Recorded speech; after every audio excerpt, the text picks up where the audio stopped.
Cloud. Okay, hi everybody. Let's see, it's this is November 19th, 5 o'clock. It is the Conservation Board meeting. I have sent out an agenda. Let's see, so what we'll do today is we have the sort of the agenda item we have is twofold. It's the Livingston Growth Policy draft review. We owe feedback back to the city. Toot Sweet, I think it's next week, something like that. And so we just kind of have to shove that into our agenda. And then our last meeting, we made a lot of progress on our letter to get this dark sky stuff off of our plate, and on its way to the commission, which would then go to the city and then go back to us and then go back to the commission finally. But we're done with that more or less. So if we have time, I'd like to try to send that on its way. Any other last minute agenda items that we should consider for today that are administrative in nature? If it's okay, on an admin, I'll give you an update as well on what our plan is for board composition next year. So let's see, I have no members of the public that have called in, but I'd love to give Matthew a chance to say anything if you'd like us to consider anything today, or you're just listening along. Listening in, I don't really have anything to add unless you have any specific questions for me. You bet. Okay, yeah, thanks a ton for being here. Let's see.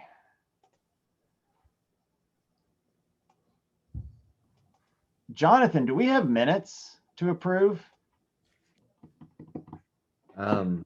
No. Okay, we will need to make a concerted effort to gather whatever minutes we need and do a batch approval at our next meeting. The minutes are only from non-working meetings, right? Or is it for all of them? The way it's been explained to me that it's okay for us to have the audio is the minutes for working meetings, but it's okay.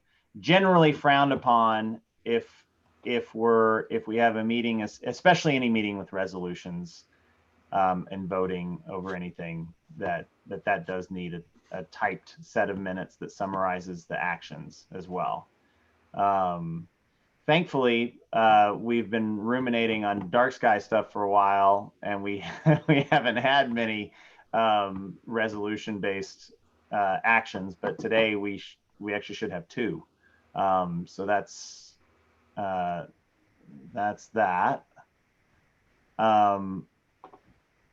So if it's okay, I'd like to just jump into the growth policy draft review. Can we just maybe get a motion to sort of suspend Robert's rules and just have open conversation until we need to vote on the document, and then we can formal up a little bit? I so move. I moved. Come on. Somebody second it. I second it.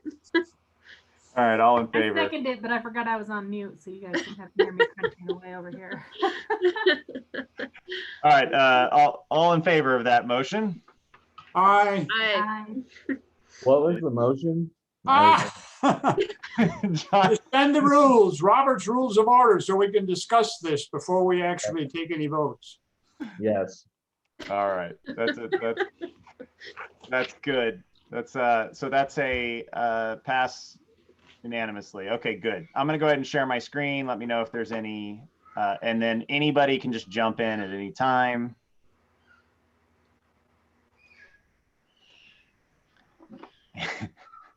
And if anybody hears screaming in the background, I assure you the child is fine. It is just that time of the day.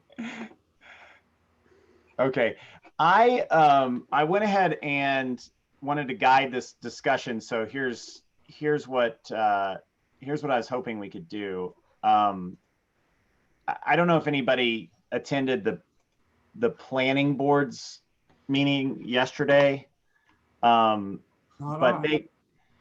they really covered a lot about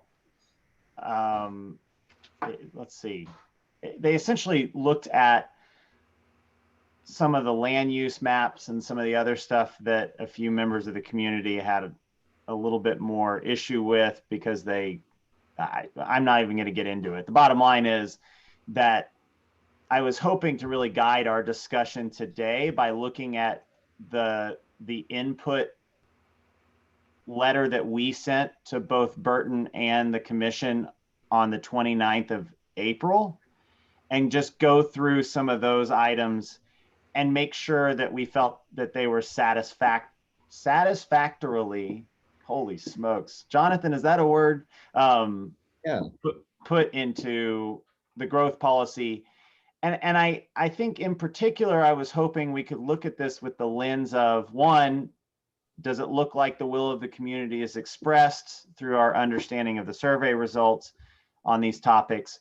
But two, and kind of crucially, does it look like there's a strategy that's outlined that seems to move the ball forward in all these places? And if there isn't, I was hoping we could just capture those. And if we need to provide further comment on them, then we can do that. Any other thoughts on the process for that?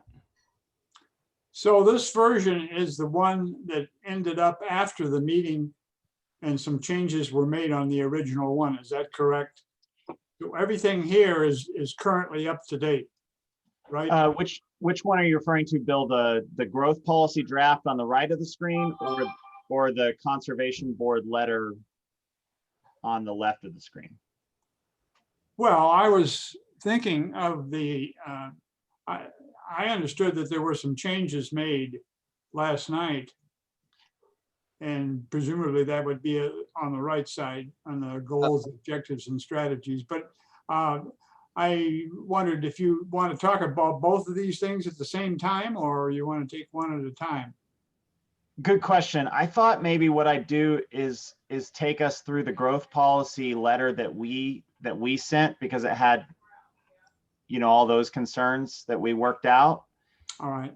And then go to the areas in the draft growth policy that address those specific things, and just make sure that that was adequately addressed. Okay. And then if we have any, and then I should definitely encourage that if there is additional things that have come up since, the end of April, when we put this together, that we can consider sending some notes about that as well. So we can assume that our letter went to Burton? And they did. Yeah, it definitely did. It went to Burton. Okay, And all right. to the I commission. just want to check and be sure. It Yeah. did get to Burton. And I had not analyzed to see if they put our things in that we suggested, but has anyone done that? I've done a semi-decent job of it. Okay, well, I that's thought a start. I thought we could just review that and then just discuss it. Whichever part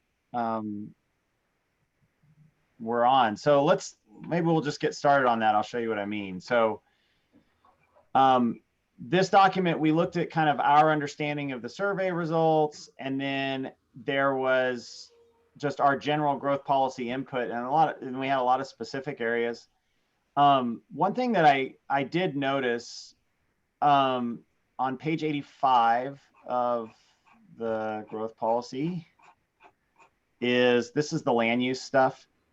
And what they looked at is they looked at land use recommendations, and they're specifically talking about the zoning ordinance and how that reflects onto new development. And they have a lot of recommendations over subdivision regulations that they make in here.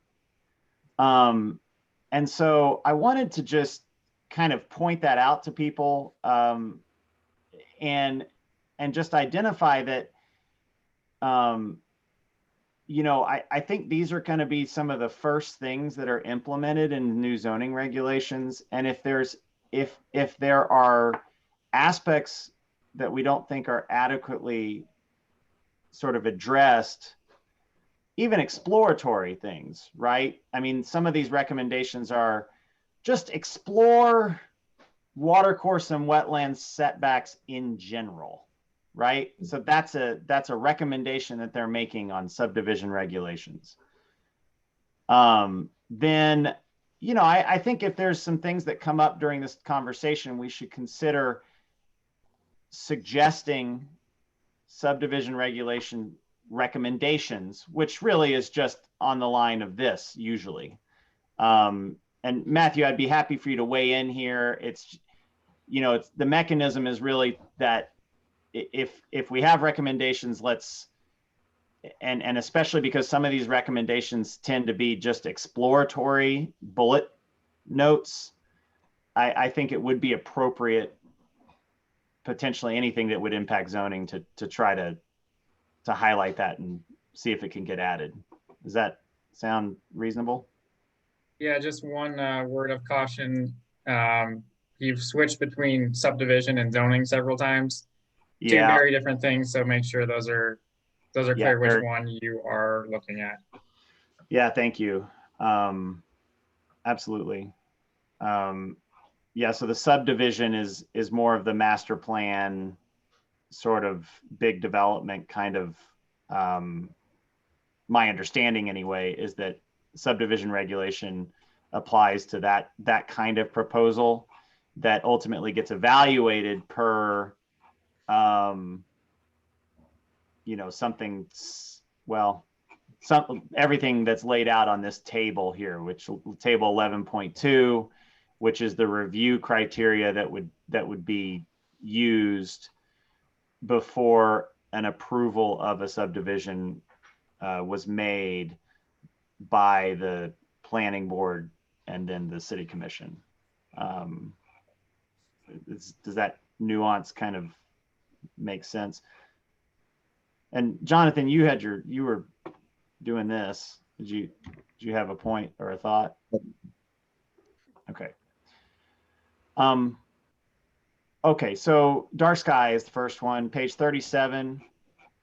So this one was definitely in the growth policy.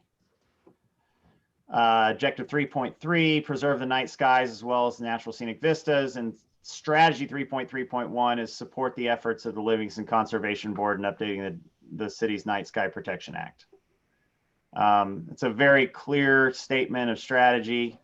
I also thought it was interesting that there was kind of a conservation of natural scenic vistas put in here, which includes establishing design guidelines to limit the impact of development on the vistas and view sheds, which is not something we've discussed here, but I think may, you know, fall under conservation board stuff. Anyway, my point is that our first recommendation was definitely put in as an objective. So that felt satisfying. Does anybody have any addition to that they'd like to make? No. I also noted it shows up in the zoning section. And this one was a little bit strange because I just didn't understand it. And I apologize. I saw this a little late, so I wasn't able to research what this meant, but it says ensure alignment with Big Sky lighting standards. And then the Night Sky Protection Act. I wonder if it was just an error.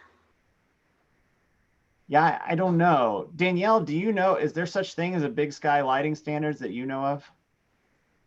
Hold on. No, there's not. I thought I was on mute. Yeah, no problem. I haven't seen Big Sky do anything regarding the lighting at all. But they are growing quite a bit. So I wouldn't be surprised if we see it coming up here shortly. But that's kind of a weird thing to write in there then. Yeah, it just doesn't feel, it kind of feels out of the blue. It might have gotten copy and pasted incorrectly from something. Yeah, that's what I was And thinking. Big It looks Sky like, could not, it could mean not the city. It could just mean like, I don't know what the reference is really. It might not be the city. It could be Big dark sky. Well, that's a question we can ask them, can't we? Yeah, so I was just gonna list these items of concern or clarification as we're going through this, and that was one of the first ones I wanted to run by people. So if we can, I'll just add that in here and we'll ask for clarification and we'll be done.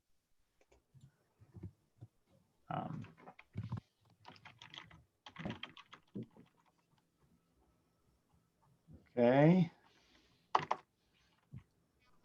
And then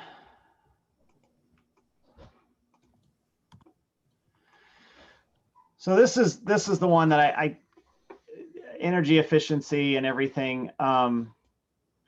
Maybe the best way to look at this is to skip all the way to the bottom first, because I think there's some of the climate stuff will end up including a lot of the stuff above it. But in so if it's okay, I'd like to skip down to that because it allows us to go to page 35 and see what they've said in the growth policy about climate.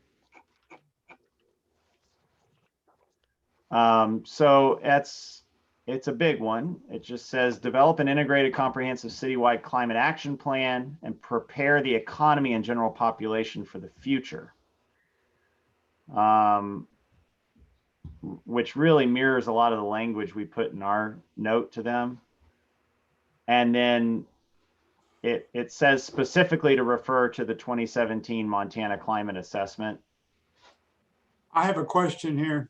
Yeah. The climate change solution plan is not mentioned, and that is more current than the climate assessment. Yep. So it should be added. Yeah, I agree with you. Does anybody else have a thought on that? sounds Sounds good. reasonable to me. Okay, so I'll add that as a concern.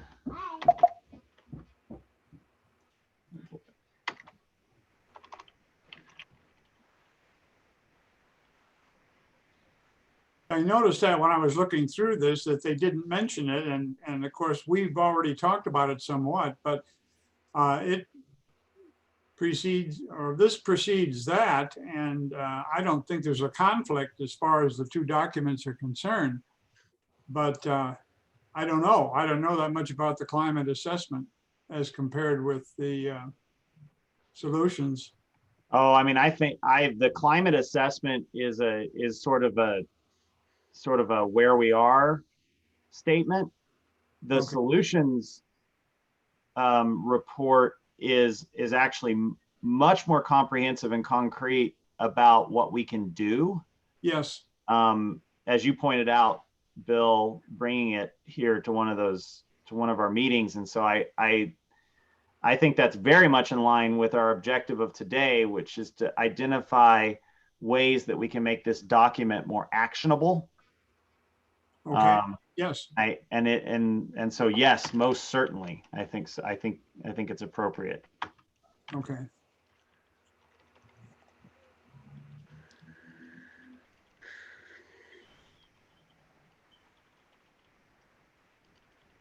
I'll edit that to be the right thing. I would, yeah, also refer to Montana. That's what it's called, Montana Climate Solutions Report. Yeah, as long as we can, I'll refer to the right thing and put a link in and do all that stuff later. Okay. So I mean, I think I think it's worth reading this together because it does create sort of our understanding of how they're addressing actually a lot of the things that we have in our letter. Identifying and preserving sensitive and natural that I want to definitely focus on the strategies, because these are kind of the next step actions, action buckets anyway, that you can consider that the city is going to focus on for all of these different objectives. So identify existing committees and local groups already doing this type of work. I don't recall if, I think that's an easy one. Yeah, I know that we talked about it. I don't know if we wrote it in there, but I read it and was like, hey, that's what we all, or not what we all said, but I think Bill specifically was. Yeah, partners, right? Reduce impacts of climate change on our natural systems and promote responsible use of resources. That's super in track with a lot of the things we said, I believe anyway. Identify and preserve most sensitive and valuable natural areas, reduce use of water for non-potable uses, promote Park County's efforts to measure and reduce the impacts of wildfire. This one I assume means some cross talk with Park County. The county's taking a pretty active role on wildfire and has for a few years in studies and things. Replace aging vehicles for public use. I think it would be even stronger, because this is part of the objective strategy, to say consider non-fossil fuel It says it on the line below. Next line. Yeah, next line down.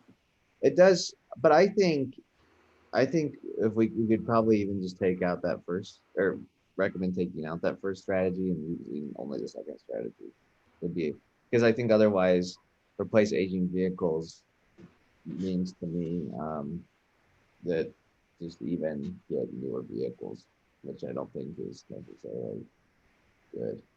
Yeah, actually, I think that's a really good point, Jonathan. That's actually frankly, it's potentially not a good strategy right now, given that the electric car landscape is going to change so much in the next 5 years. Any vehicle purchases now, I think would definitely need to be fossil fuel for just practicality purposes. And that's, at least for large vehicles and stuff. So yeah, I could get behind that. Does anybody have any objections to putting that in there? We don't need strategy 1.3.1.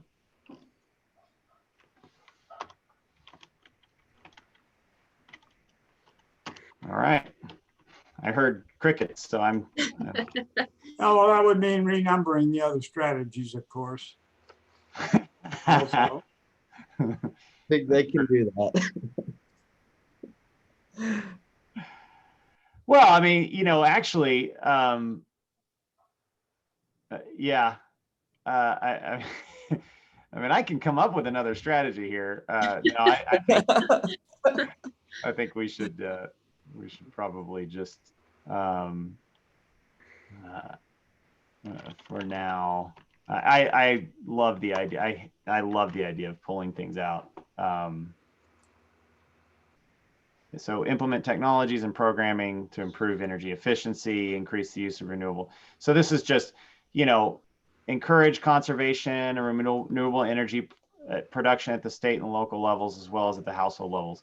So that, this is actually not, I think, just a canned sort of feel good one. This one as a strategy, I think gives us some impetus from the community to go and represent our community's interests in renewable energy production at the state level. which is something that may a big impactful thing that may come out of that. So I was happy to see that, frankly. I thought that was a really good one. Any other comments? Does all look pretty good so far? Build community. I feel like that one meets the overall goal the most as far as impact. So yeah. Promoting climate action. Build community resiliency to a changing climate is just, how do we do that? Well, see, that's a part of the solutions plan specifically, is dealing with resiliency. So that's another reason for that being a part of the document, so to speak, or at least a reference.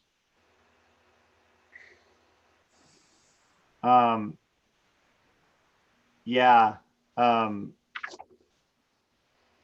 So I wanted to ask on the climate stuff, do you feel like in the growth policy, since there is a pretty comprehensive outline of what a climate action plan would look like, do we want to add or suggest adding an objective that calls out an assessment and goal setting for carbon emission reduction? Because I don't think that's addressed here right now. No, I don't think so either. No. I mean, does that, well, I was gonna say it kind of goes with 1.3, but not really either. No, yeah, I mean, I had the same thought, Amy. I was, At least that they're like kind of touching on it, but there's a lot more going on than just fossil fuel. So I think mean, that seems like a way communities are measuring. So it seems like something that we should be talking about as opposed to, especially if you're looking more for like things to do as opposed to just like these overhead ideas. I didn't get to the rest of this. Yeah, I don't. I mean, we could suggest another strategy under the reduce dependency, objective 1.3 that just says, assess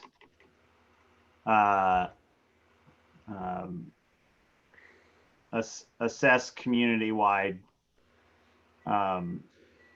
greenhouse gas emissions and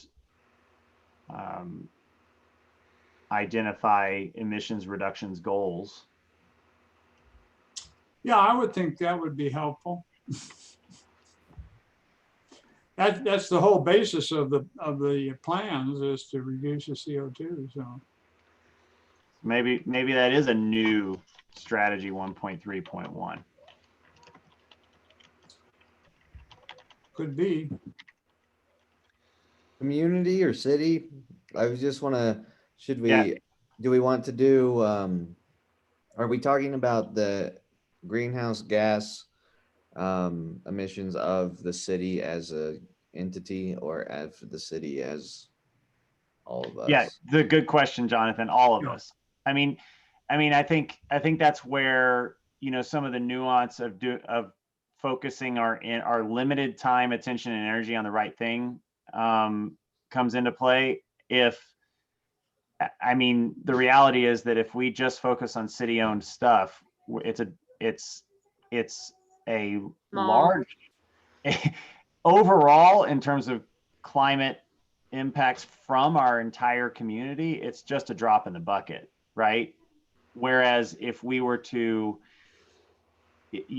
make other efforts to maybe adjust zoning or represent at the state level to update our building codes, or other more holistic sort of approaches, we could have maybe a much larger impact on the overall carbon footprint of our community. So it feels like a miss to just focus on publicly owned things, because it's kind of a pound for pound way could be a much larger impact, especially in the face of new development. Could we use the word encourage the community rather than making anything mandatory about it? But yeah, I mean, I agree with you, Bill. We're not really using that so much as, I mean, these are the kinds of things that get lost in the weeds when you talk about new development, but can have a huge impact, right? And so if we're looking at those, a lot of times smart climate strategies these days are essentially free as long as you get the right rules in place. So the strategy to lead to that kind of thing, though, would be assess citywide emissions and consider setting emission reduction goals.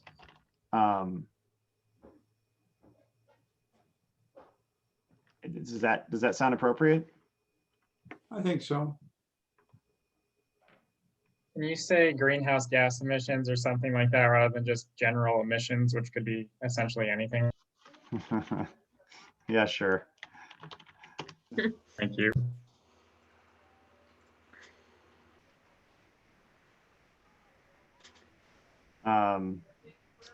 Yeah, I mean, to follow with that kind of nuance, Matthew, the other is, it would be a shame if we looked at this strategy as not looking at the greenhouse gas emissions of our electrical consumption, even though they're not emitted here. Well, you're talking about a carbon footprint then. Yeah, that's true. Not real. I mean, yeah, I think that's more what we care about than the actual emissions. That's more of an air quality problem. Would be my opinion. Oh, I think you're right, Amy. Absolutely. Because I agree with you, like, especially with like electric vehicles or some new technology, you want to make sure that you're actually getting what you're paying for, if that's your goal. So how about this one? Just assess citywide greenhouse gas emissions footprint and consider setting footprint reduction goals. Would that be appropriate?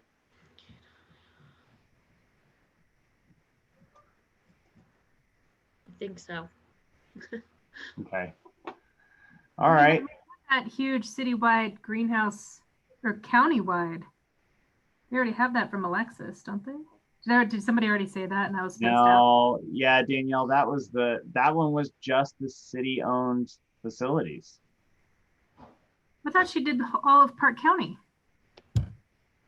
Oh, she might have. I don't know. Yeah, she did. You're muted. Oh. So, Did both. I can just talk about it. There's one other- Are you ready? Welcome, Alexa. I did Park County, not including City of Livingston. I did the City of Livingston, and then I did Park County, including like county and city operations together. Sweet. Thank you so much. Thanks so much for the clarification. So you spent like 3 months, 5 months doing that? Yeah, I couldn't remember. I just remember the big old presentation with the massive pie chart on the water treatment plant. So that's why I said no. Sorry, Lex. Thanks for clarifying.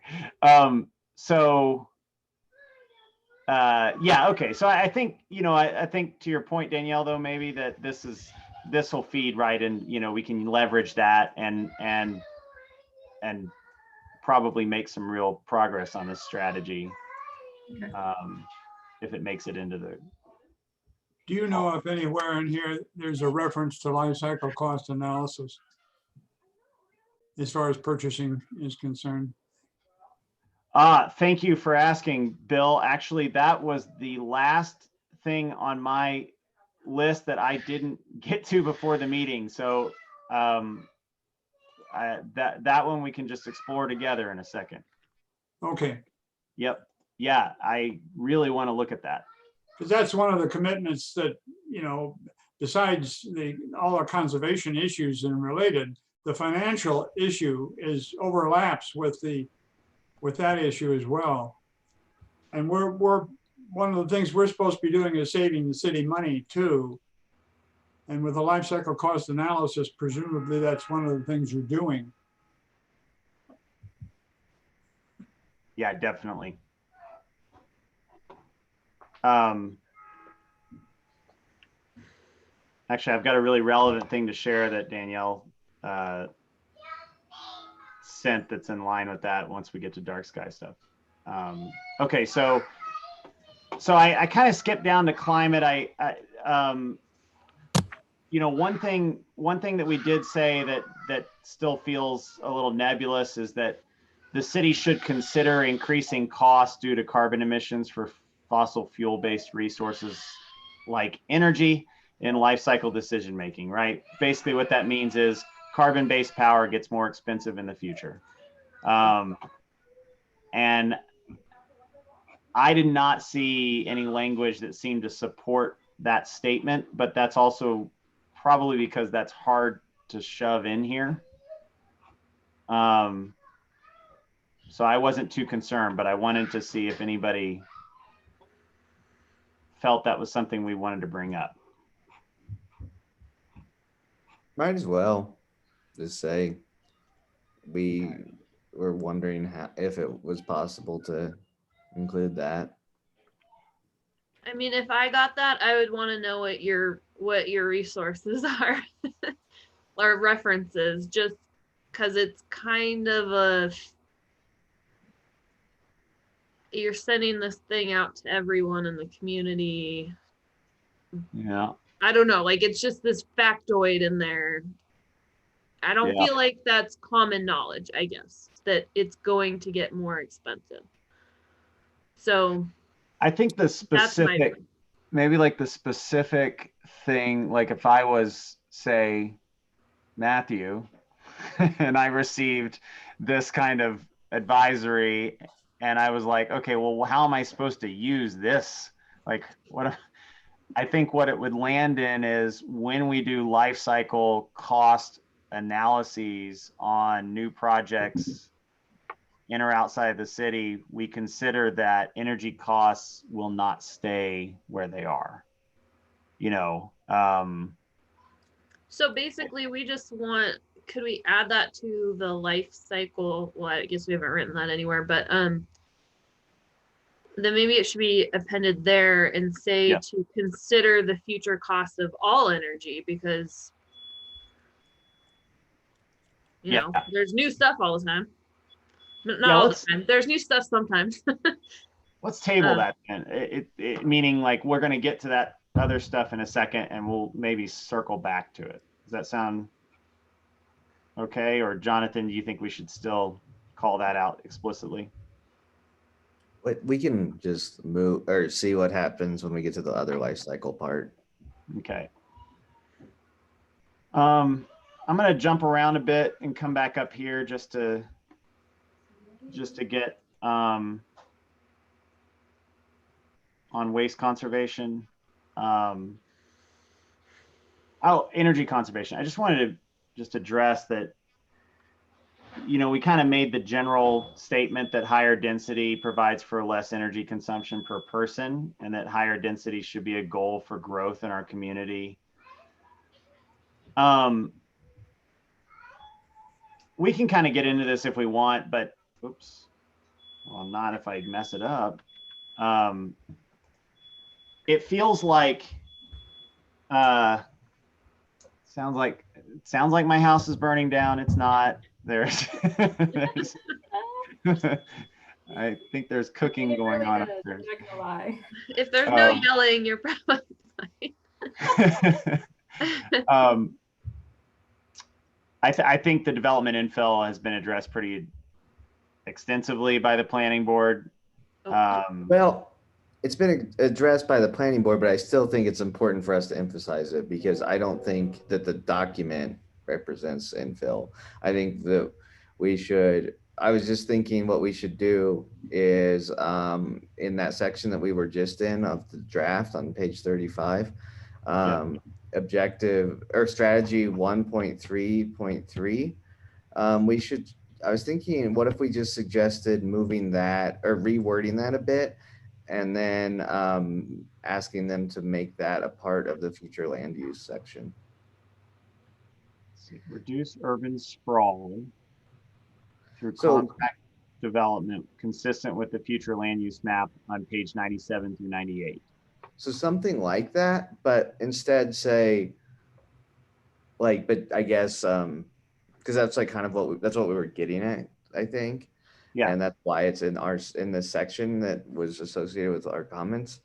But I think that we should say like prioritize infill development over outward expansion of the city, or prioritize infill development and higher density development over expansion of the city or something like that. I think that would be a good way to, because that's like, I mean, they clearly, I just think that that is like that's a good statement that they had there. And so, well, so there's future land use is 11, but it's also 3, chapter 3.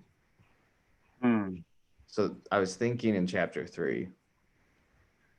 Yeah, because they reference the,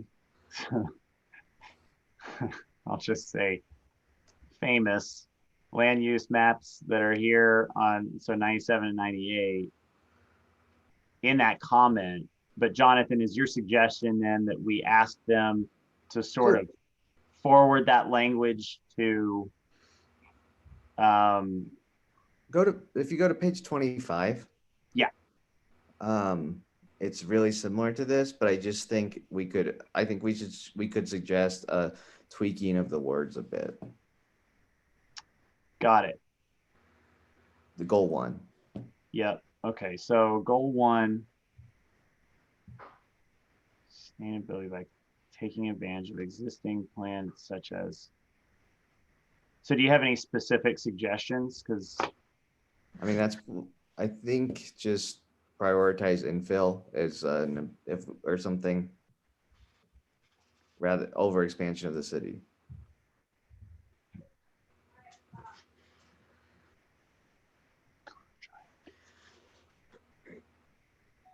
Yeah, I just don't think it says that straight. Like, I don't think it's that straight here, where I think we should just say somewhere prioritize infill.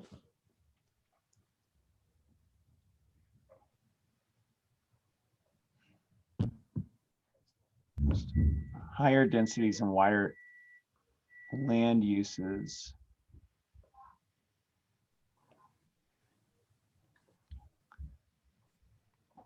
Yeah, I think the area that I just highlighted, the work within the urban renewal district to encourage redevelopment of underutilized properties, is the closest to what you're saying, and that feels pretty far from it.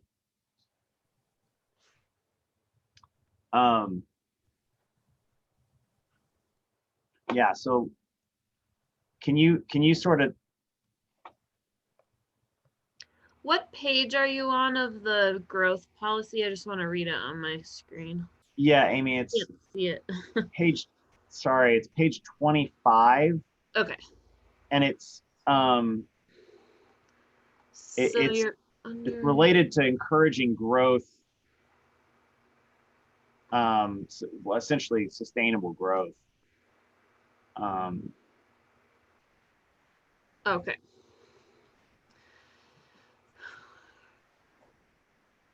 So I think the challenge is then that I'm trying to put this all down to what I think, Jonathan, what I think you're saying, which is we made the statement, we believe that higher density provides for less energy consumption per person. Higher density should be a goal for growth in our community. How you express that as a strategy, I think what you're saying, how you express that as a strategy is really in the growth strategy here. And that it may not, you don't think that it strongly, or that it doesn't really identify that higher density is a goal. But I get, well, it does say that here though. I mean, it does say allow for higher densities. Well, I guess it was like the my plan, or my point is, I just wanted to. I think it would be beneficial to say prioritize infill development over expansion of the city. You just And- want the wording to be different. Like, because it says reduce urban. So like the only place in the document that it talks about urban sprawl is that thing that that's in the climate section. And I just think that that's a really important idea that should also be in the land use section.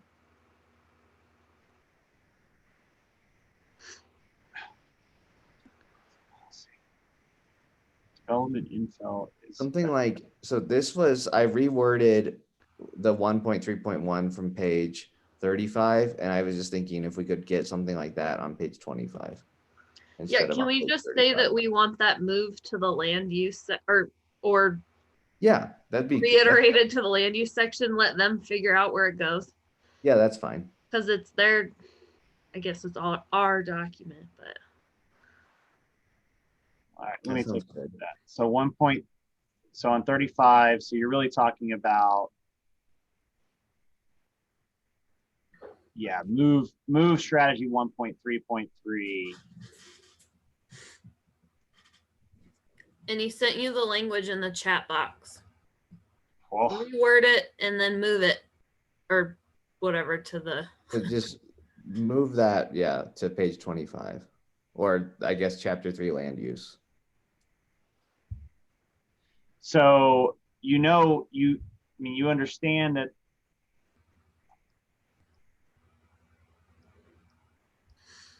I want to make absolutely sure that what we're saying is consistent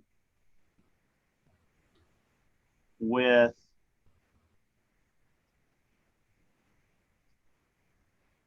reduce urban sprawl by prioritizing infill development over expansion of the city through compact development consistent with future land use. that was their wording, the compact development. Yeah, and I added the prioritizing infill development over expansion of the city to just define urban sprawl.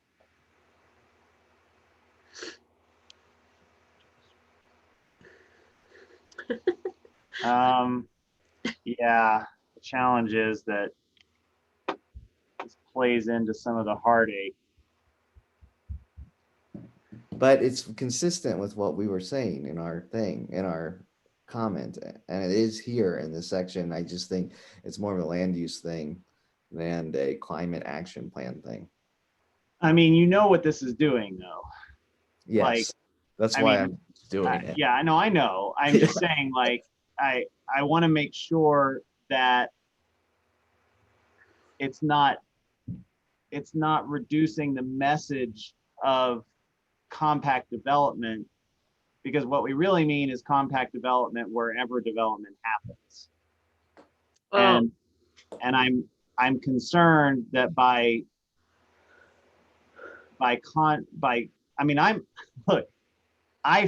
believe that it's in service of our purview to recommend that infill development is prioritized. That's not my problem here. My Okay. problem is that I'm concerned that we're actually diluting the message by adding that prioritizing infill development, and that we should just if we think that it's going to Okay, I see what you're saying. Yes. Yeah, So just and let's just move their wording to the land use section. But we couldn't you just say reduce then- urban sprawl through future compact development and infill of existing whatever. I mean, it can be an and thing. Or it could be, I like that idea. I think we could even just make it prioritize infill development over expansion of the city another objective Yeah. or goal. Yeah, make another one. Make it additional. So I would be fine with that. Does anybody Okay. have a problem with making that recommendation that we just a separate No, that's recommendation? fine. And so I that didn't would be, understand I didn't see what you were looking at first, so. so okay. Do you now, or do you need No, to? sorry. Yeah, no, I get it. I get now that you're thinking future and yeah, that we're gonna expand regardless, so. Well, it just depends on what growth percentage number you use. We're not getting into that. New strategy 1.3.3 to page, I'll just say page 25 under goal 1.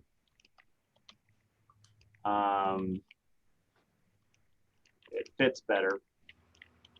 And then add another strategy to 1 point to goal 1 on page 25 to prioritize infill. And because of the sort of the nuance on this one and the fact that this is a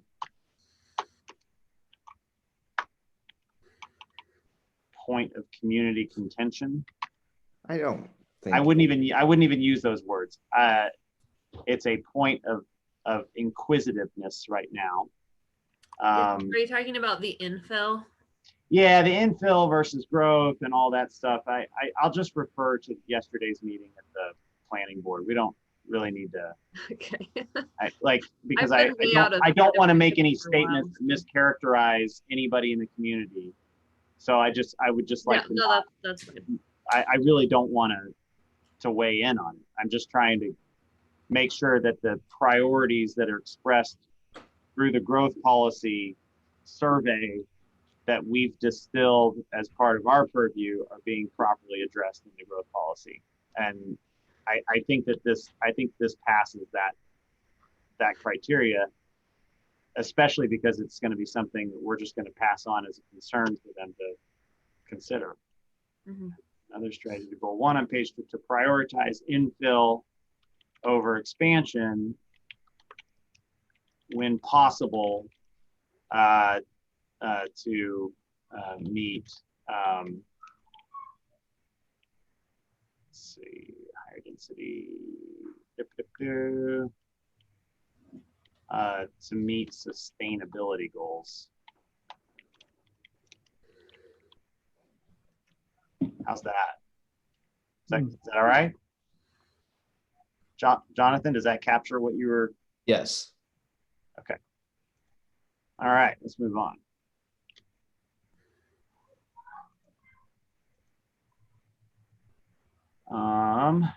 Sorry. Okay, so I've got growth policy should include a nope. So we were at energy conservation. Okay, waste conservation. So this one was actually really addressed in page 78. I'll just quickly skip to that. For the record, when I'm paging through this, I would, in fact, I'll just ask this now. Would y'all be okay with me adding a recommendation that they renumber these sections? Yes, I am absolutely exhausted from having strategies numbered the exact same in different sections of the document. I think that's, Oh, yes. I Yeah, think like it's really, it needs to have it's like a chapter number first. yeah, it's just it's a dumb like organization thing, but it's started to get, No, that makes sense when you say it, because I'm like, where are you?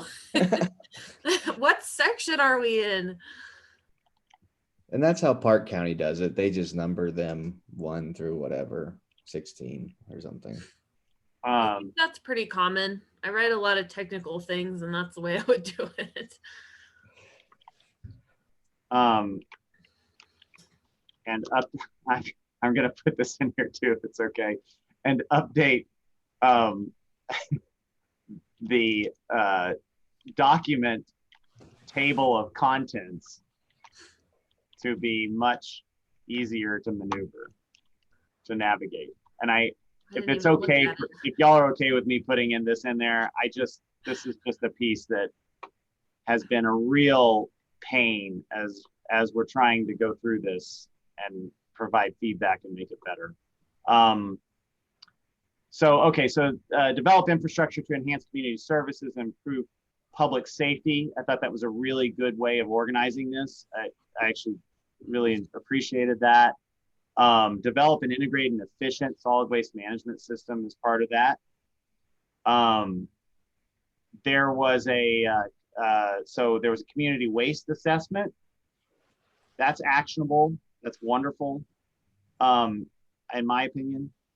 Develop an internal policy for waste reduction and recycling in coordination with the county. I think this is actually a really important step, especially after, I've talked to Shannon a little bit on theirs, and I think that kind of coordination is needed. Promote at-home recycling and composting initiatives to divert waste from landfills. Sure, right? I mean, that sounds like a strategy that tends to address some of the things that we mentioned. Where I think they didn't address is they didn't come out strong enough. They didn't come out real strong saying that we actually wanted to do citywide industrial composting. But they do have a path to getting there through one of these strategies. So I didn't feel like we needed to harp on that too much, but I'd be happy to consider some feedback on that.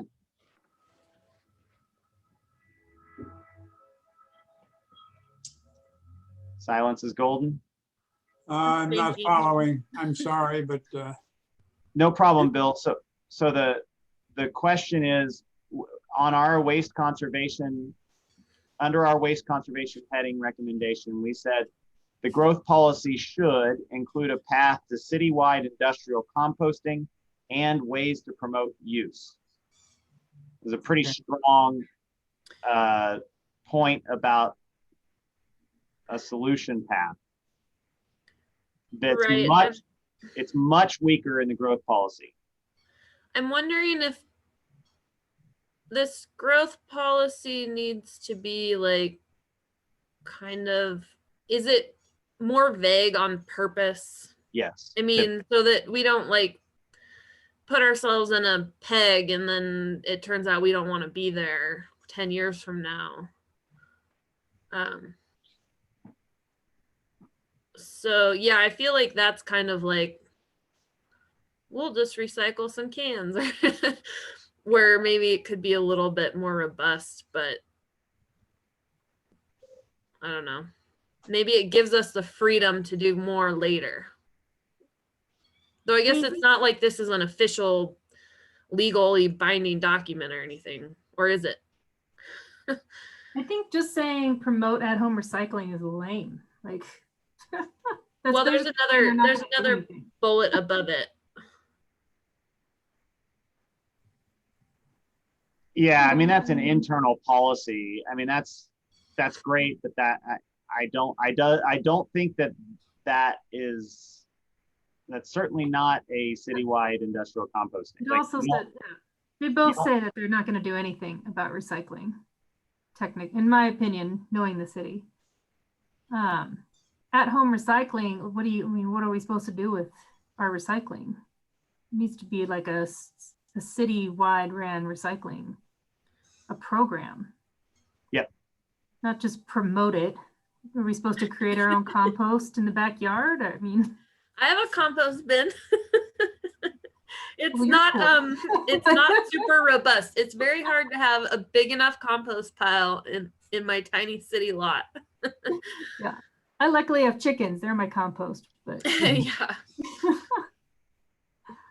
Okay, I If hear. you feel strongly about it, I think that you should write it in your concerns. I'm still thinking through what they actually wrote, but Yeah, I mean, doesn't hurt to say we want more. And then if they're like, well, what, no for X, Y, and Z, then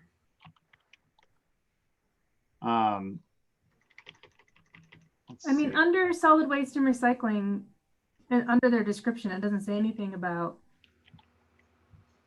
upping the even creating a recycling program. It's literally just what we currently have. Yeah, I agree with that assessment, Danielle. It's just lame. They're just being lame about it. Well, it needs to be simplified somehow because it's so complicated right now. I just took a whole batch of recycling the other day out, and the question comes in, which plastics, 1 and 2, yeah, but not all 1s and not all 2s. And it gets so complicated. right. Education has to be a part of this. But that's not a city problem. That's a recycling on a. Well, that's just what you can and can't recycle. Right, like recycling plastics in general is a problem. I'm not sure what the city can do because most of that probably gets thrown away anyway. So like, Yeah. So for example, a number two berry container is not recyclable because of additives to make it form. clamshell, they call them. Well, that's true, but not with us anyway. Not even here. as far as the glass is concerned, that's been quite an issue, and the city may be eliminating that glass recycling, or at least that's one of the things they've stated.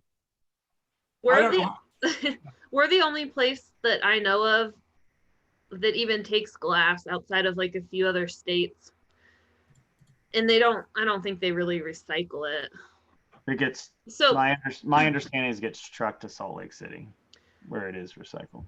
This might be too specific, but it goes with what we're talking about right now, is that from what I've learned about recycling in the past year, just things I've watched and whatever, it's that some of it is really good, reduces the carbon footprint, and is actually used post recycling, and some of it is really not great, but people want to feel like it's the plastic. You feel like you want to recycle it, but in reality it might be better just to toss it in your landfill instead of dumping it in the ocean somewhere.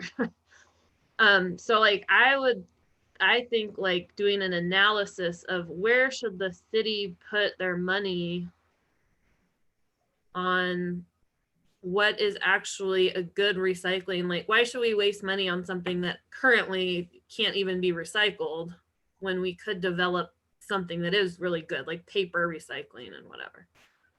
I don't know how you put that in here, but so maybe I do want more in the recycling part, but I don't really know how to, say it.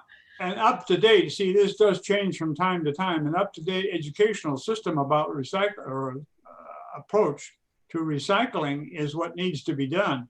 And it's continuing upgrade and up, because it's changing all the time. Like the glass, for instance, they make glass fault. They did that a long time ago. I mean, I was in this 30, 40 years ago when they were recycling glass, and they recycled, they paved a whole block in Omaha, Nebraska with glass fault to see if it would wear properly. And it's, you know, it's been around for a long time.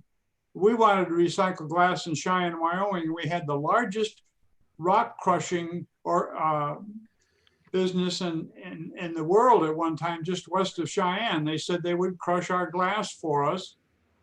And then at the last minute, they said no, because the shards of glass in our equipment will be a contaminant in our product. So we won't do it. So that was the end of our glass recycling program. I think that might be an ongoing issue for places. I mean, so if we distill that, I think the thought, it sounds to me, I'm trying to distill down sort of the discussion into what then is the impact. I think, you know, Bill, your point about the kind of nuances of glass recycling is well taken. In fact, there's a good chart over there by the recycling transfer station right now that demonstrates what the cost is of the relative material streams and everything, and the city has. I would actually, right now anyway, from my understanding, I would uphold what the city has done with glass recycling as an example, because it's a money loser, a pretty significant one for the city right now. But the commission has voted and decided that we're going to do it anyway. That, you know, that diverting that from the landfill and just being a community that recycles its glass is an important enough objective that's what we're just going to do. And it's a drain on the city budget every year. I think that kind of detailed analysis is probably what they're referring to in 1.3.2. It's just very hard to see 1.3.3 being sort of strong enough to identify what the next steps are.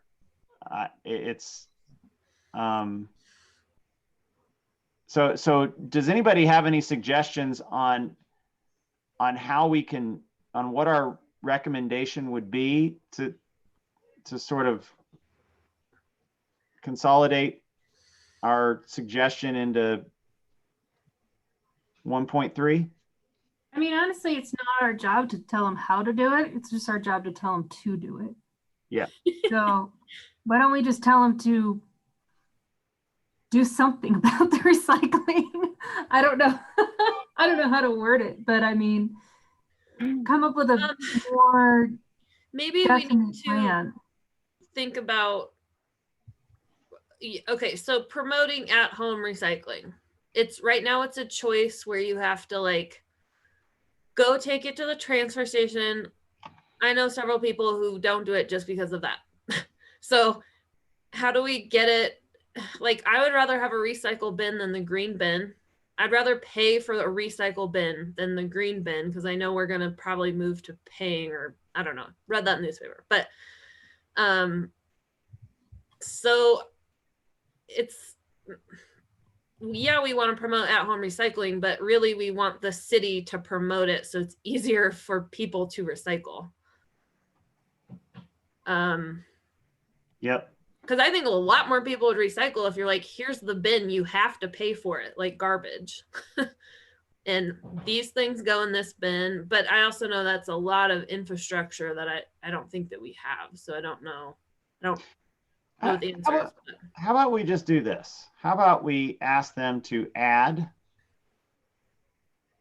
strategy 1.3.4. And just says evaluate, so that we don't, you know, as you articulated, Amy, we have an out. We're not saying we're going to do citywide composting, but we're at least going to give it a shot at doing at running the numbers. A citywide composting and curbside recycling program. And I would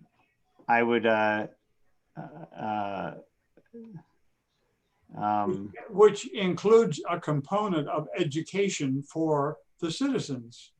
Oh yeah. yes. Because Actually, I like work if. I mean, I like that one enough, Bill, that I think that could even be a 1.3.5, which could be, you know, create a. Don't you think that's what 1.3.3 is? We just need to add. I guess there's a difference between you personally doing it and then us educating on it, but Yeah. Clear communication. How about this? Educate. How about create a clear community education initiative to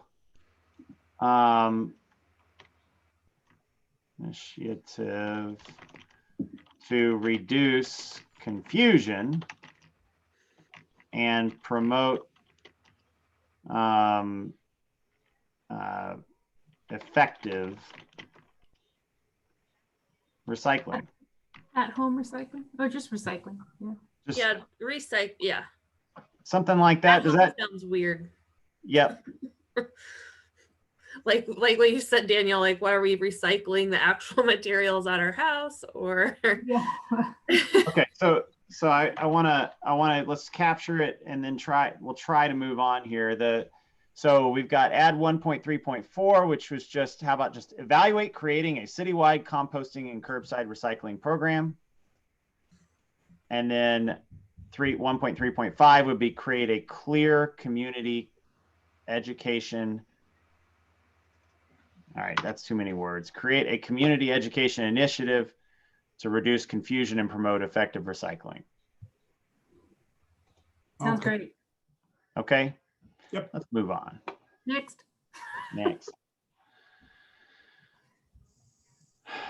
Okay, so this one, these are some previews into topics that'll come up this year. We said the growth policy should include a path to completely eliminate waste burning. This is straight up, as far as I can tell, this is straight up not addressed at all. And I know it's a pain point. I'll speak. I have had conversations with Shannon where he seems to express that this is a pain point. I won't speak for him, but that's my impression. Understandably, because, you know, right now, sort of the back of the envelope calculation is that we really only have the capacity to process about 20% of our green waste. And so I was, Jonathan, do you have is your hand up or something? I just had a thought, but I was going to wait for you to finish. Oh, well, so you get where this is going. I was hoping to have a strategy to address that. There you go. Go ahead. You're up. So eliminate waste burning. Is that green waste? Is that all waste? I guess. What type of burning is allowed in the city currently? As far as I know, I don't know what's allowed, but as far as I know, the only major burning they're doing is green waste when they fill up and they can't process anymore. Okay. Matthew, do you have any knowledge of any of that? Honestly, I have no idea. Okay, no big deal. All right, fine. You don't know everything, I guess, but we'll your knowledge base has impressed us enough that we'll ask you for everything, I guess. That one's slightly out of my general range of work. All right. So I did talk to Shannon about this. Specifically, they had a request for to get well, I don't even want to miscommunicate what it is because I'm not clear enough yet. I have to look at it, and I was going to send it to the board for further review, but essentially Shannon is evaluating what to do with all this green waste right now. And I don't think he's very satisfied with having to burn stuff, and that sounds really in line with our recommendations. I think we should just have an objective in here that is essentially a strategy to increase capacity for managing green waste, and just call it at that. Because it's unlikely that any in situ waste, composting or any of that stuff is gonna fix the green can problem or the green waste problem, or reduce it enough that our capacity to address it is in line with our production. I do have an answer for you on waste burning and the city ordinances if you would like one. Sure, for context, that'd be great. Oh, you're on mute. Still muted. Still muted, still muted. Sorry, apparently the space bar doesn't want to unmute me when I'm not actually tabbed into Zoom.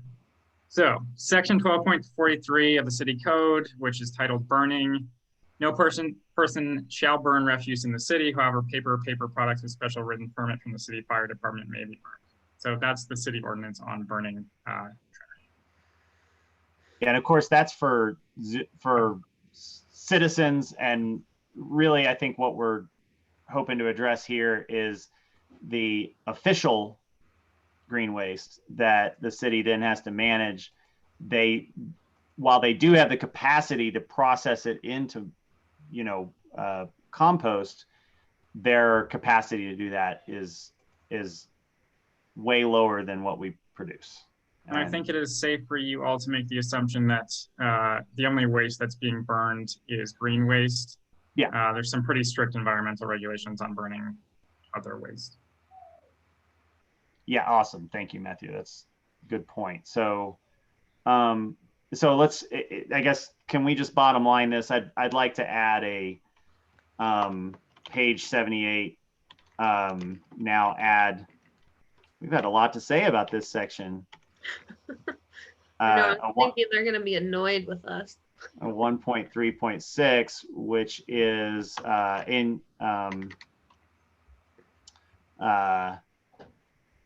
increase capacity for increased city capacity for processing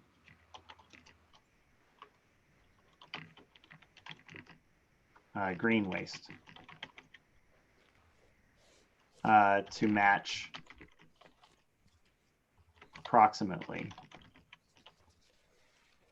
city output.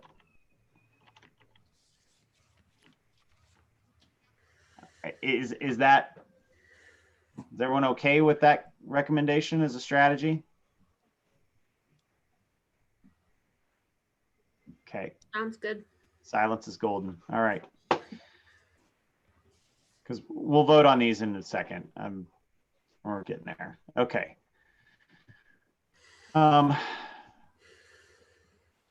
Strategic framework. Okay, so we talked about impact to rivers and watersheds. Page 32 has a reference to this strategic framework for wetland and riparian area conservation and restoration.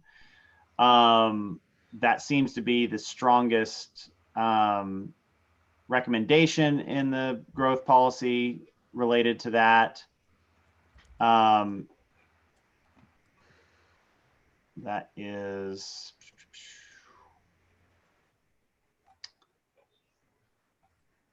somewhere here. So under wetlands. And they make a general statement that wetlands provide flood and erosion control, and they are impacted by development through infill or pollution.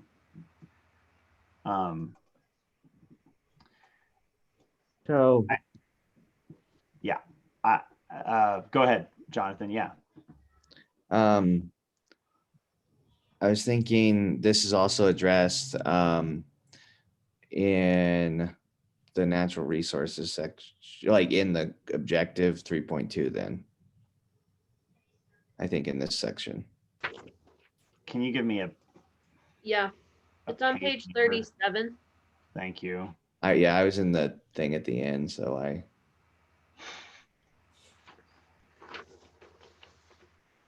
So are we happy with good. that? Yeah, you know what? I totally missed that on my, thank you. Well, Yeah. Matthew, does the Livingston floodplain regulations, do those exist already? Sorry, I missed my mute button there. So there are floodplain, basically the way floodplain standards work is that FEMA has the floodplain maps, which are set by FEMA. And then it is up to the city to enforce floodplain regulations, which the city currently does. Jim Woodhall, the planning director, is also the floodplain manager for the city. There is very limited 100-year floodplain as mapped by FEMA within the city right now. It's basically the eastern side of the city by Park Street is the only place in the city where we see 100-year.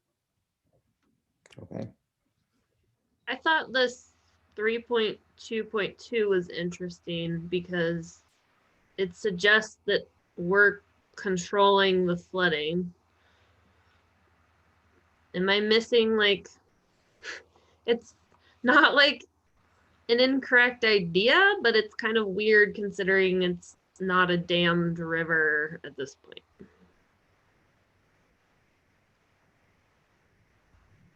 Unless that's just like, don't prevent the flood from happening as far as like building structures or something. That is interesting. I didn't even So, notice. so Amy, this is just conjecture, but I think it may be informed conjecture. It's based on, I had a conversation with Mr. Cardus a while back where he referenced how to manage essentially large flood events. Okay. Because he was talking about land use related to, some of those flood ponds. I forgot the term, but it's essentially a park that is made that doubles as a flood water retaining pond in severe flood incidents. And I think that's definitely something they're considering, both for that as well as it relates to if there is a good flood management program, it potentially reduces the required capacity of the storm water runoff water processing that's in the city. So these are the giant mechanical separators that are buried, that we saw when Main Street was torn up. There were these massive separators that get put in there. I mean, you know all this. You're a water person, but but I'm not a civil engineer. So. Yeah, but those separators have a certain capacity, and once you get past a certain population size, you're supposed to be able to, with a straight face, say that you can manage all the flood water and have it pre-treated before it hits the Yellowstone. That whole flood management plan can include these retaining ponds, which reduces your volumetric flow capacity required for your right. And that all sounds good, but this is specifically to support wildlife along the river. Yeah. Which is like, flooding does have a very significant ecological role, but generally I don't know, I'm fine with it being in there. I just think it's weird. Like, what are we supposed to do with that? That is weird. You're right. I mean, if that's an actual goal, I would say we need more of those park / floodplainy type things or more wildland areas around the river, but within the city, most of that's already developed. Yeah. I don't know. I don't know where that one came from. Not Do you- from us. I mean, I think that things that are unactionable, especially, and we're an advisory board, right? So like, if we think something doesn't really, it just needs a second look, we can definitely say that right now. I'm just wondering if I'm like missing something. Okay, let's do page 37. Strategy 3.2.2. So doesn't seem to lead to concrete next steps. No pun intended there. I'll just say clear because that's just too distracting that there's a Or like, what does it mean? Yeah, need clarification. And we'll just put that with the clarifications. Yeah, because maybe it would make a lot of sense if it was rewritten, but I don't, it's like, what do they want us to do with that? Okay. Yeah, that's great. My professional opinion. And on this point, just on page 32, section C, wildlife conservation lands. I think we should just suggest that they update the list of animals to reflect the wildlife that's found in the city.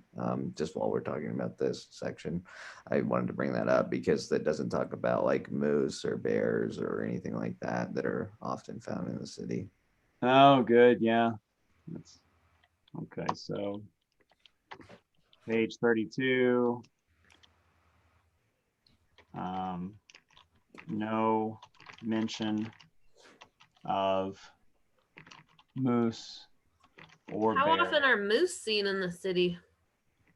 I feel like I've missed that. You see them Just every sometimes. once in a while. Every once in a while I heard I was walking around with my kids and the woman came out. You know, you always have these fun little encounters when you're walking around with your kids.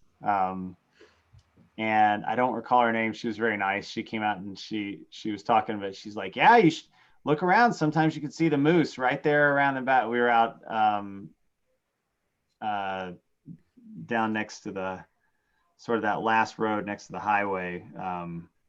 The name is escaping me right now, that road, but yeah, they occasionally, apparently. Yeah, Lochleven Drive, I've seen. Yeah, Lochleven, that was it. Yeah, I've seen moose there. Interesting. Okay,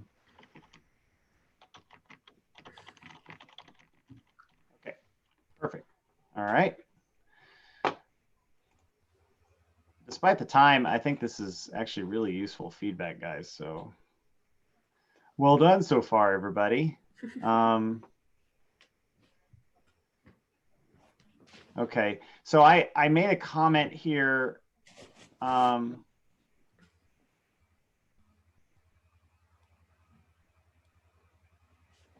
I was trying to figure this out. So page 18 and page 36, I'll skip to 36 because I think that's the one that I had some questions about. And actually, this is something that Matthew would probably be able to provide. There's a 2.1.4.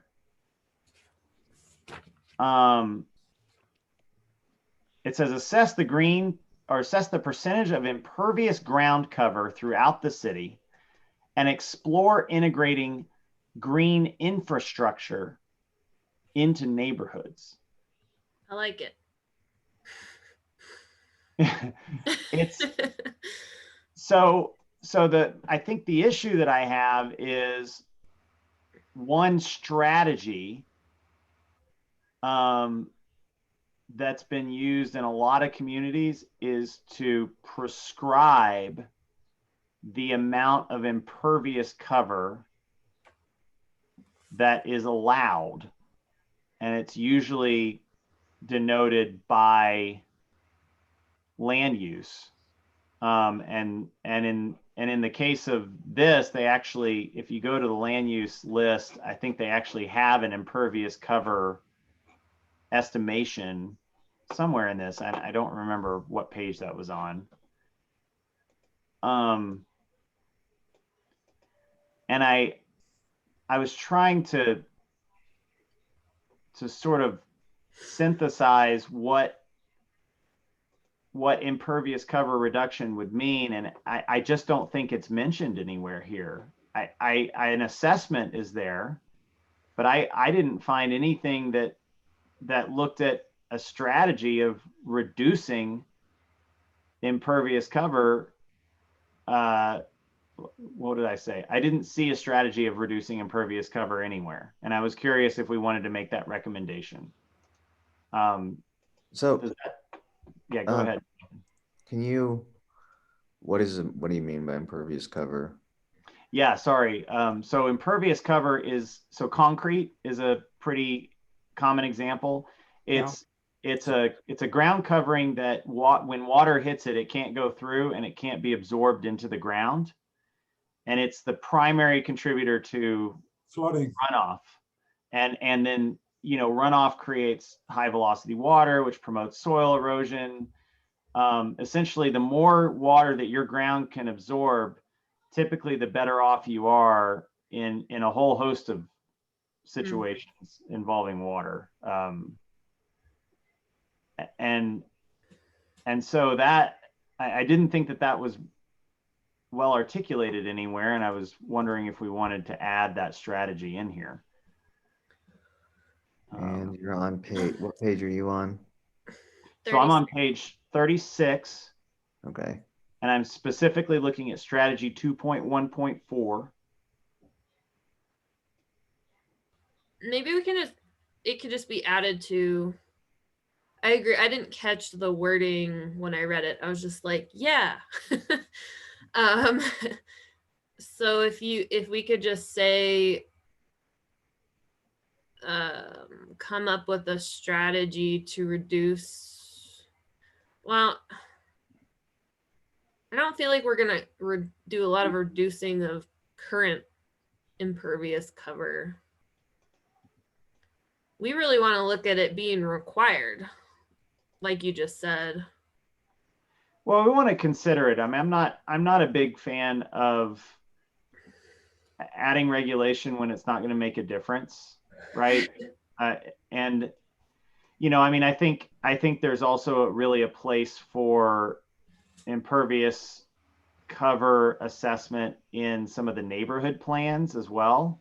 That seems to be what this is mainly getting after, is neighborhoods. That's what I was thinking. Shouldn't it be like any development? I guess that's kind of hard, but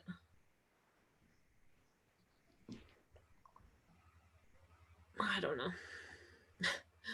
I mean, these are good questions. I just don't really know the answer.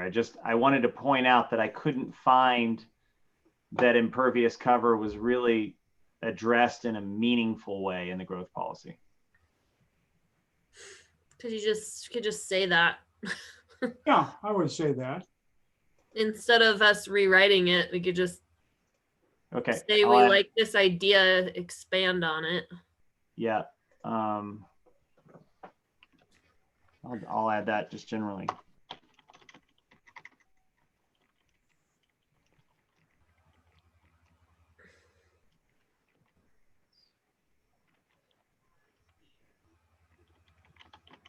Strategies that address limiting impervious cover. Just assessing as page 36, because I have to use a page number because the strategies are numbered all the same.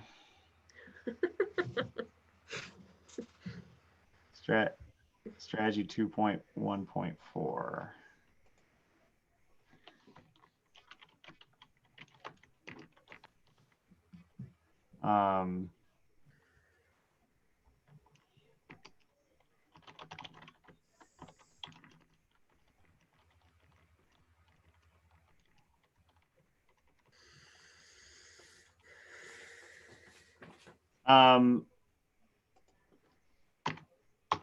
Matthew, do you think that that's something, since you're here, that the city would be able to sink their teeth into in terms of at least assessing? Yeah, I think that makes a lot of sense. There's a lot of different ways to do that. So Yeah. leaving it broad like that is helpful as well. Okay. Thank you. All right. We're getting there. So that's kind of all I had for the waterway stuff. If anybody have any other concerns, or we do want to, let's just get into the decision-making stuff. Yeah. Okay, well, this is where I need everybody's help because I am not ready for this. I did not get to this part of our comments and searching through the growth policy and seeing what, if anything, was mentioned about our decision-making processes. Okay.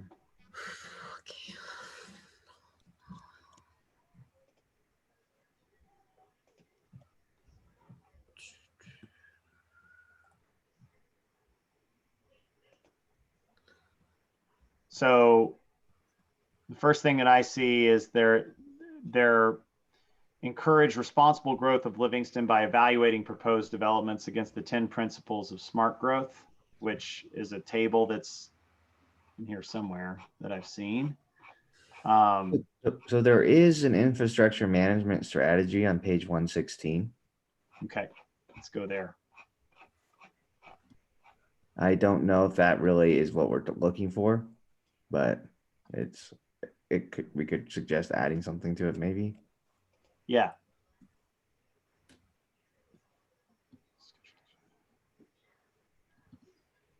Yeah, actually, I think that's a really good place to do that. And I think that could,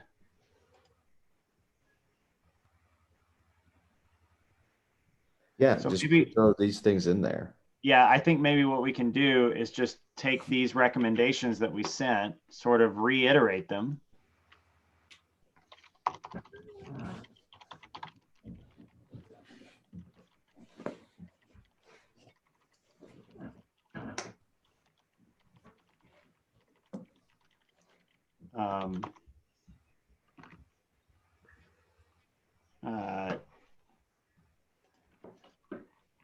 Should be incorporated into the infrastructure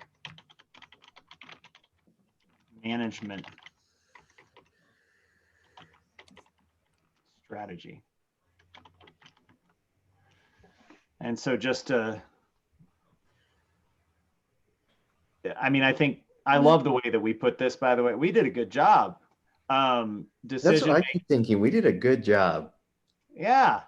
It's all real clear. Like I mean, I like, you know, not to be too, you know, self-congratulating on us, but like, I do think that part of our clear communication in this document is the reason that a lot of these things got addressed so clearly in the growth policy. And I think that we're going to re-up that when we send them more feedback. I mean, look, it's only going to be a page of feedback. And it specifically addresses what we think needs to be addressed. I think it's great. Following recommendations. So these were really organized by decision making.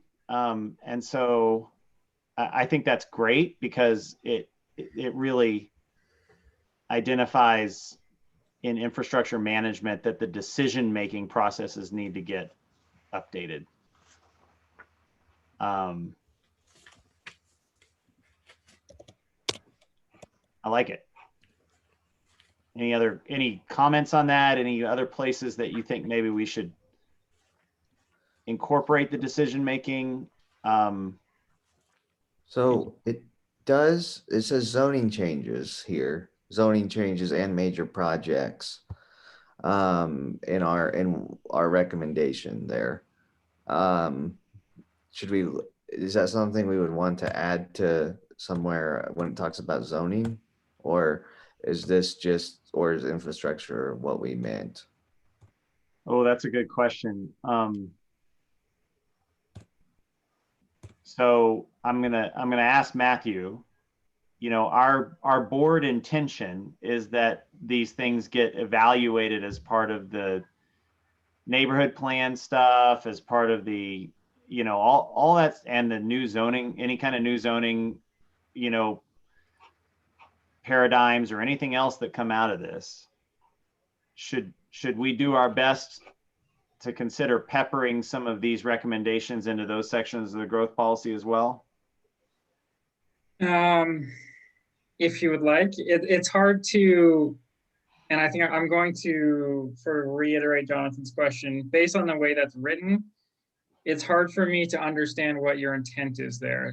There's a large difference between a zoning change and infrastructure and major projects, as they're all very different things and don't necessarily interact with each other. Yeah. So I think the first thing is just to address Jonathan's question of what is the actual intent? Is it to make sure that infrastructure this is taken into account? Are you recommending that every time we change the zoning on a specific parcel, these should be taken into account? I can tell you as a side note, there's some state law that's involved in that, but that's not anything you need to worry about. Or are we just talking about infrastructure and really development projects like subdivisions and buildings and things like that? Yeah, good question. So if you look, so for example, if you look at the criteria for zoning, for the rezoning, I think I forgot, you know this stuff so much better than I do, but it's that test, right? That they have to evaluate, that the zoning commission has to evaluate, and they hold up against, and there's a state level test, but then the city has the authority to add questions to this, you know, this test to comply with local law. What I think what we were hoping to achieve is that when things are rezoned,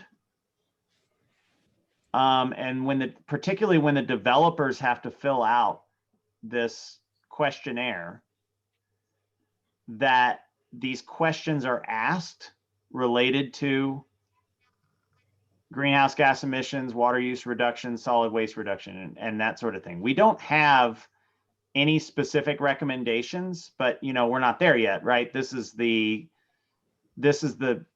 input to the growth policy, which is the document that sort of drives the things that we all look at over the next however many years.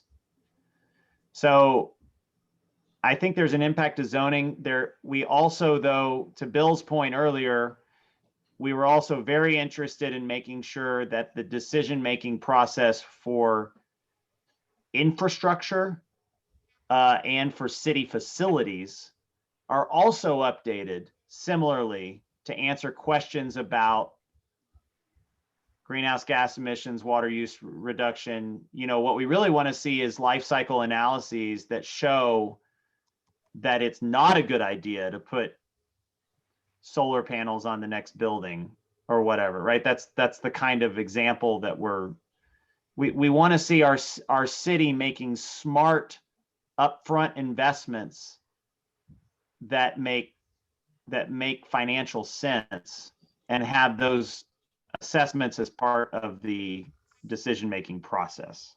And here's where I think it gets a little bit confusing and difficult. It's very easy to do this analysis when you're doing infrastructure and major projects. When you're doing a zoning change, often there is no specific development proposal included in that zoning change. And some of these analyses are impossible. And that's not something for you to worry about.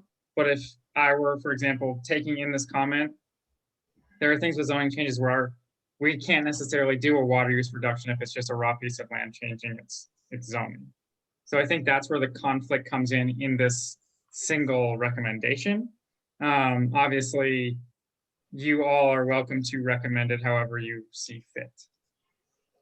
Well, I mean, the reason I asked you is we're trying to recommend it in the way that's heard and most effective. So what I'm hearing is that maybe we should consider that some evaluative thing that adds some of these considerations is added to not just, say, for example, the neighborhood area. So not just the infrastructure management strategy, but I mean, there's this whole, oh gosh. I was thinking, yeah, page 84, which I think might be what you're looking for. Thank Which is you. where you started the meeting with zoning ordinance and subdivision regulations. Yeah, that's about right. I was thinking we should just, what we have here, we should just take out zoning changes and major projects for the infrastructure part. But I was thinking, it says like investigate updating zoning to promote affordable housing, investigate updating zoning to discourage food deserts. We could say investigate updating zoning to include these things. And just see if that's like the same wording that they're using. Okay, that's great. I think that's a very good suggestion. Does anybody have anything to add on that?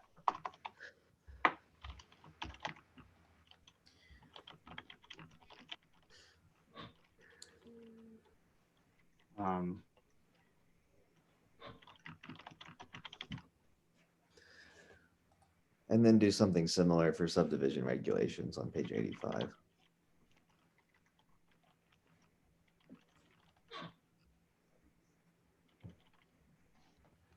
So that's page 84. Almost there.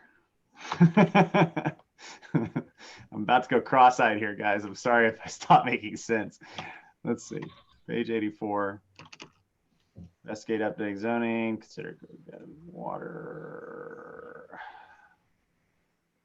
So this would be water use reduction, solid waste reduction, reuse of current resources,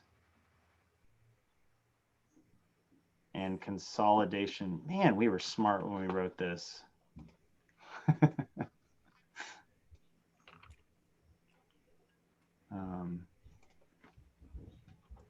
Let's paste just the text. Okay, and then what was the other one, Jonathan, that you were mentioning? Subdivision regulations on page 85, just similar thing. Yeah, and I think even below that section, there's one on,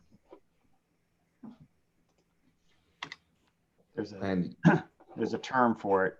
Planned unit development. Plan unit development. There you go. PUDs. Which I think is another really,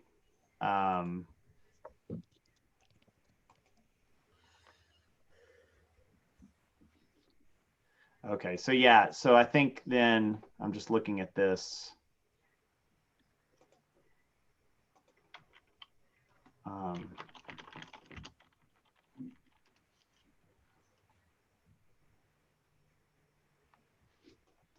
Investigate updating.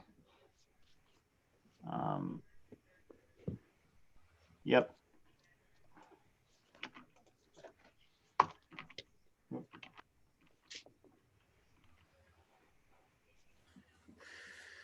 All right, sorry, I'll get there. I just want to get this to a point that we can kind of vote on the content, and then I'll clean it all up and put it in an actual letter and all that stuff. Approval process. So, 88.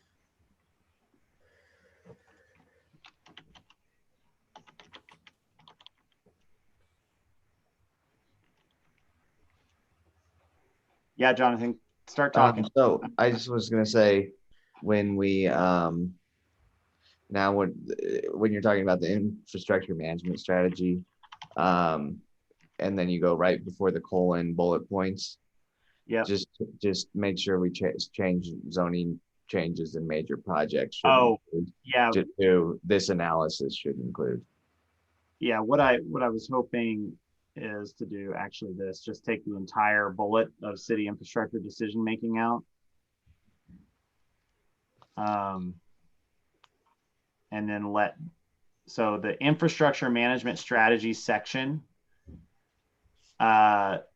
should be updated with the recommendations, starting with kind of major bullet 2. So city-owned acquisition, investments, and building decision-making. The city should update its life cycle cost analysis procedures. And then this whole major bullet essentially is considered managed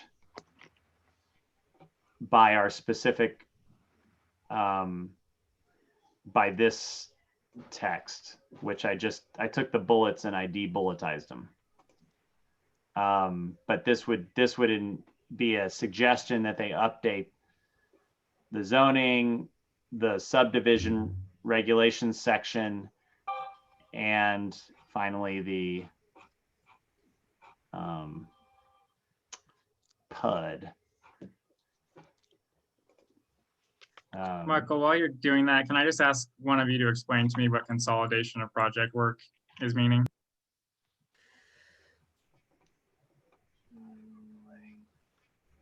PUD.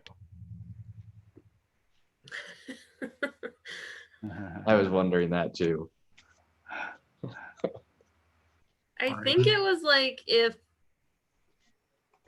oh, I think I was talking about how on my road, Northwestern Energy dug up the street and then they paved it. And then the Yes. city came and dug up the same thing. And they could have, well, I don't know the background of any of it, but it seemed from my perspective that that was a huge waste of resources. And it happened within like a month. It was really stupid. So I don't know how else, I don't know how to phrase it differently. Conserve resources. Monetary resources. Yeah, that's my direct recollection as well. That was absolutely what that meant. The challenge is that, as Matthew pointed out, that is not clear. If it needs that kind of explanation, we should probably consider adjusting that. I'm going kind of brain dead. What about coordination? Coordinating with other entities on, like, Yeah, minimize disruptions or something like that. yeah, yeah, to maybe project work to reduce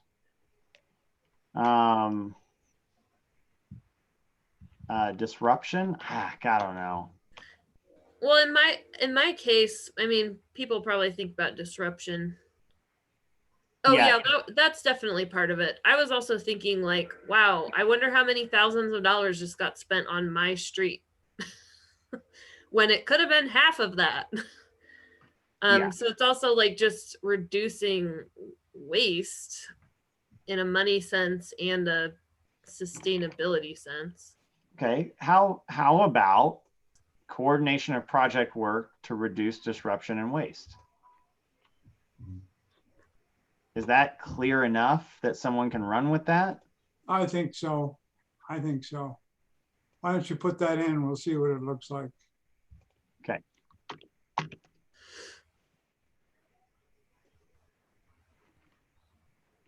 Yeah, I don't think we could have made a longer document because I don't think all of us could have made it through in one meeting anyway. Well, now, are we at a point where you would entertain a motion? Yeah, I think so. Let me clean this little piece up, and then I think I am. Let's see, the following recommendations for original legislation incorporated management strategy, and that is on a certain page, which I will find later. Can I make a recommendation on the motion before you do that?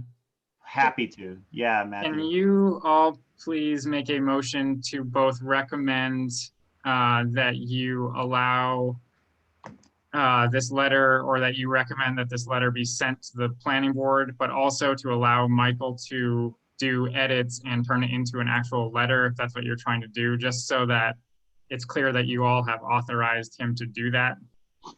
Yes. You mean, I would like to, or I was thinking Michael and me, because I was gonna work with Michael to do it, if that's okay, everyone. Sounds great. Are we making the All right. motion now, or what are we? yeah, I think we're at the end of the list, and we can absolutely make the well recommended motion go team. Sure. So does somebody want? Can I hear a motion to authorize Jonathan and I to format this in an appropriate formal letter without any meaningful content changes? Maybe some slight word updating, but nothing meaningful. And send it on. Yes, So- I make that motion. Okay, seconded. I'll second it. All right. All in favor of what we have put together over the last 2 hours? I Aye. Aye. All right. It's unanimous. We'll do it. Thank you. That was a slog, but I think that was absolutely fantastic feedback for them. I hope it makes this document better. We have not gotten to the other topic of the day, and that's okay. Can I have one comment really quick?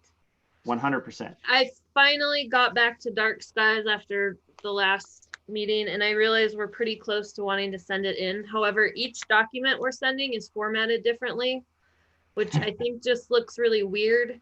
If it's okay with everyone, I will reformat them so they're all similar and consistent. It's not that any one is wrong, it's just that they're all different. And I found it confusing, like, wait, which one's attachment one and whatever? Yep. So I will take that on and have it done before the next meeting. If that sounds good. Bless you, 100%. That's my only comment. Everything else looked really good. Okay, makes sense to me. Okay. Okay. So can I get a motion to table the dark sky stuff for the next meeting and adjourn our meeting? I so move. I second. Yeah. Okay. All in favor? Aye. Aye. Aye. Meeting adjourned. Thanks, guys. This has Thank been you. a blast. It's dinner time. Yes, I'm starving. It's definitely dinner time.